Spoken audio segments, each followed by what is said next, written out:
Hello. In today's broadcast, we're going to be looking and continuing with our thematic Bible study method. We're going to be looking at the Lord is near. Now, in this particular lesson, we're going to continue with our thematic method as we did in our previous lessons. And if you haven't had a chance to check those out, go back and look at the previous lessons. This is lesson number 4. I hope you had an opportunity to write down a worry and turn it into a prayer, which was our last lesson, overcoming that worry. But today we're going to be turning to Psalm 145, verse 18. So let's just jump right into our lesson today, Psalm 145. And we're going to be reading verse 18. The Lord is near.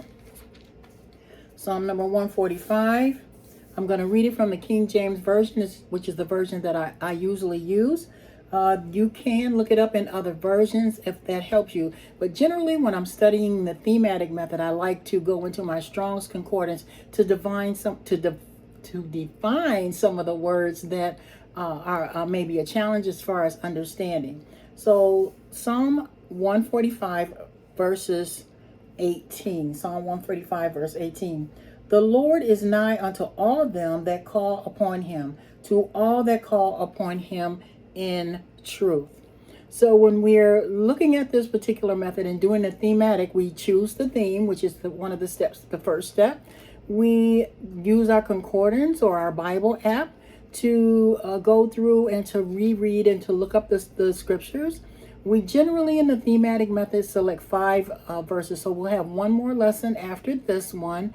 And then we read each verse in the context of what it actually means. So we're going above and probably a few verses after, just so that we can have that understanding in the context of what the scripture is saying in relationship. We have our questions for understanding, and then we write out our reflections and our application in your journal. I have mine written out in my Scripture Explorer journal, which you can click on the link and order one of those if you would like. So when I wrote this particular scripture down, Psalm 145 verse 18, I still write out the words that stand out to me because that are important. So the word nigh, all, call, and truth were those four words that stood out to me as I meditated on this particular scripture. It will probably be different, or it may be different for you. However, you always want to set the tone. Let God speak to your heart. Every time we look at scripture or we listen to someone else, even myself included, when we listen to other people or we're reading the scriptures and we're studying our Bible, they get a revelation of what that means to them as well as you. And that's why it's important for you to learn how to study your Bible and have that personal time with God.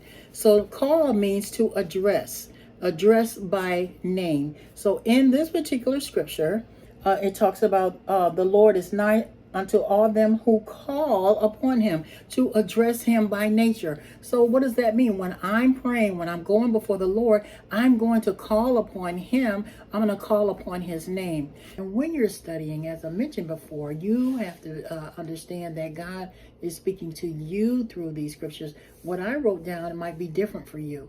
And when you look at it in the context, it says the Lord upholds all, in verse 14, all that fall, and raises up all those that be bowed down. Are you bowed down today? Are you depressed? Are you feeling sad? He said the Lord will raise us up when we what? Call upon his name. He's near us. The eyes of all wait upon thee, and I'll give them their meat in due season. So there's things that we will receive from the Lord, but it's in due season. Not in our season, not in our timing, but in God's timing. And that's one of the things that we struggle with as individuals when we are waiting upon the Lord. When we have a prayer request, we always want our prayers answered yesterday. Lord, I ask you for a miracle. I need financial support. I need this or that. Whatever we're asking God, and we want it today. We want it yesterday. Well, Lord, I need a miracle. Well, God has heard you. He's answering your prayer, but it has to be worked out. Things have to be in place. It says in due season. Thou openest thy hand and satisfy the desires of every living thing. So this assures us that God's hand is open to us. His ear is open to our prayers. He is near us. The Lord is righteous in all his ways and holy in all his works. The Lord is nigh unto all them that call upon him, and all that call upon him in truth. Well, what is truth? That means stability, certainty, and assuredly. That means you really have to believe. When you're calling upon the name of the Lord, if you don't really believe that God is able to answer your prayers, you know, we all have those situations and circumstances where we feel like it's just too big for God. Well, God is the creator of the universe, so I don't think that anything is too hard for God. You know, and if we believe when we speak, that is why sometimes we have to really understand, is this right? Is this what God really wants from me? And then we pray, excuse me, and God answers that prayer. But we have to, excuse me, speak to him in truth. That means stability. We have to be people that's not wishy-washy in our faith. And that's one of the things that's so important. And then it says, our next question for understanding, what does God promise about prayer? It means in this particular scripture, it says to be close to me. He promises to be close to me. What example or instruction does this verse give? And these are the things that I write in my journal. That I must address God and reverence him when I pray. So if I'm not reverencing God, I'm just saying, help me. I need to reverence God. I need to honor him. I need to worship him and know that he is God. And that's what I did in my example of my journal. And I really felt like, you know, I thought about David and how he would write his issues out to the Lord and then he would pray them out. But God is nigh, he's near us. And how can I apply this in my daily life? Well, we can be sensitive to God's presence. Where God is everywhere present. There's nowhere that God isn't.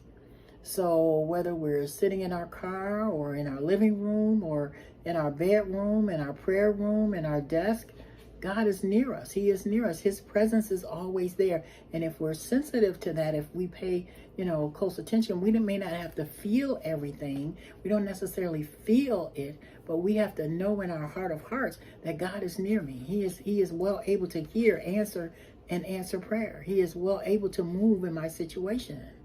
He is well able to move in your situation. It's hard sometimes when disappointment and discouragement come and we seem to blame everything on God when it doesn't work out. But that's not necessarily the truth. What are we asking God for? What is it? Does it really line up with what God has ordained for your life? Are you trying to do something that maybe God has not ordained or called for you to do? You know, you should be doing the things that you enjoy doing. And those are the things that God has placed on the inside of us. I enjoy teaching. I enjoy helping people understand and learn about how to study their Bible, because what is so important for us to be able to live and to walk it out. Nobody is perfect. However, and I know that I'm not. However, when I think about the different Bible study methods, and I think about what God is speaking to my heart as I write it down, and I can go back and I can look at the things that God has spoken to me about. You can have your Bible study and your scripture and your thematic method, but you also need to write down the things that God is speaking to your heart about and the people that he's dealing with you about. You know, it's not always going to be kumbaya or hunky-dory, but God is moving you somewhere. He's taking you somewhere. He wants you to be a witness for him. He wants us to be able to go out into all the world. The people that I'm going to influence, you aren't the same people that you're going to influence. So when you are equipped, you will see that God will show you exactly what it is that you need to do. But he's near me. He's in that place where I am. So just think about that. So let me read our devotional thought for today. It says, God isn't distant. He is near, close, present. When you call, he answers. When you whisper his name, he's listening. You are never alone in prayer. So what is our action step today? Well, our action step will be to spend 5 minutes sitting quietly in God's presence. Now, you can set a timer because it seems like it's forever. And generally, when I say, okay, I'm going to set my timer and spend my 5 minutes with God, or just to get quiet before the Lord, my cat will come, or my grandkids will come around, or something will come along to distract me.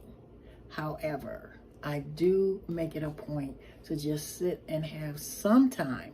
And sometimes you might have to get up early, or you might have to stay up late, depending on what it is that how you want your relationship to be with God. You know, it's just like a relationship with any friend or any individual. When we set our hearts towards God and have that relationship with Him, we don't have to put ourselves in a box. Please don't do that. Don't make these types of Bible studies a law or legal.